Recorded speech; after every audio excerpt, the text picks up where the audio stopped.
I think this is arguably one of the most important points in our democracy.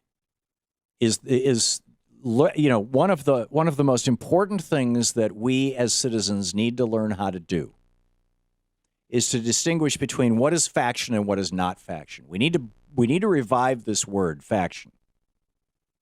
First of all, it has been, what happened was we had this word faction for the first, 50, 80 years of the country, and then it kind of fell into disuse. And basically over the last 30 or 40 years, well, during the Nixon time and all the Nixon crimes and all that, it was characterized as special interest groups. So the oil industry's special interest groups, or, the Heritage Foundation or the Heartland Institute, these right-wing think tanks funded by billionaires, they would come out and they say, yeah, we're a special interest group. So is the save the fill in the blank, right? So is Greenpeace. Greenpeace is a special interest group. But there's a very significant difference, and I think Americans intuitively know the difference, but we haven't explicitly made this difference clear in our media in at least 40 years. In fact, the last president, I think, to specifically talk about this was Dwight Eisenhower. And that is that there are people and organizations who are explicitly lobbying Congress, lobbying you and me, trying to influence public opinion and doing it successfully, buying legislators, buying judicial seats by virtue of, helicopter drops of money into campaigns in order to advance their own personal interest at the expense of everybody else. That's faction. And we need to start calling these things out. This is faction. Faction is evil.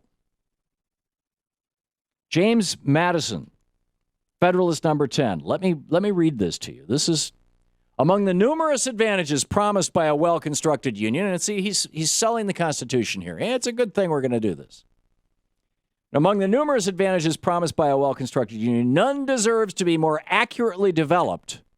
In other words, let's talk about this and be very clear about it, than its tendency to break and control the violence of faction. In other words, this is one of the good things about a constitutionally limited representative democratic republic, is that we can, by virtue of electing our representatives, we the people having the power, we can stop the violence of faction, the damage that faction does to a nation.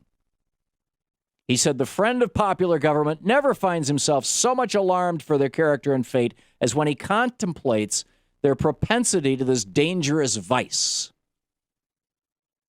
He's talking about ALEC. He's talking about the Koch brothers. I mean, there's just the instability, injustice, and confusion introduced into the public councils, right, into our legislative bodies, have in truth been the mortal diseases under which popular governments have everywhere perished.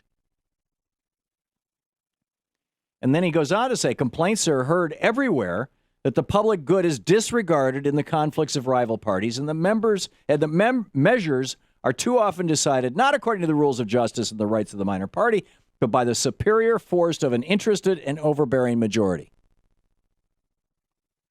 which he's calling faction.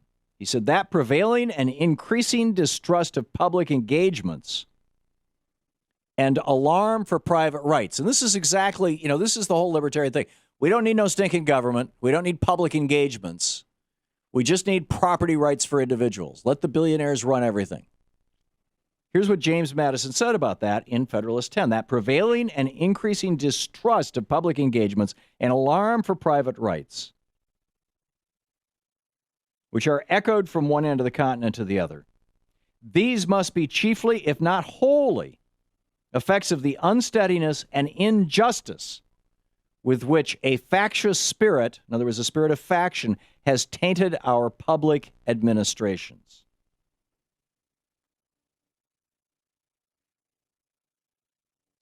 He said, by a faction, what I mean is something that is adverse to the rights of other citizens or to the permanent and aggregate interests of the community.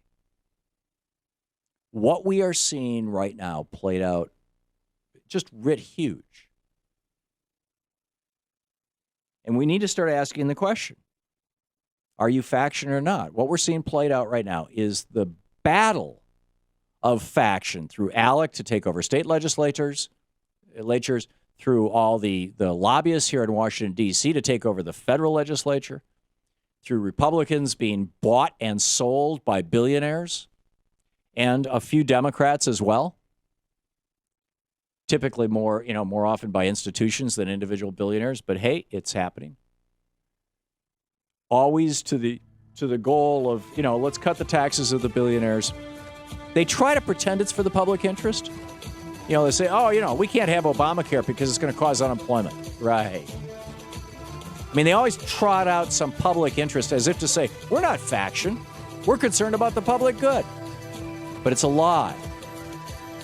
And we need to recognize what is faction and what is a group working in the public interest. You're listening to the Thom Hartmann Program. Call 866-987-THOM. We have and by the way, if you want to really dig into this, Dan Sisson's new book, The American Revolution of 1800, is the best. It's absolutely the best.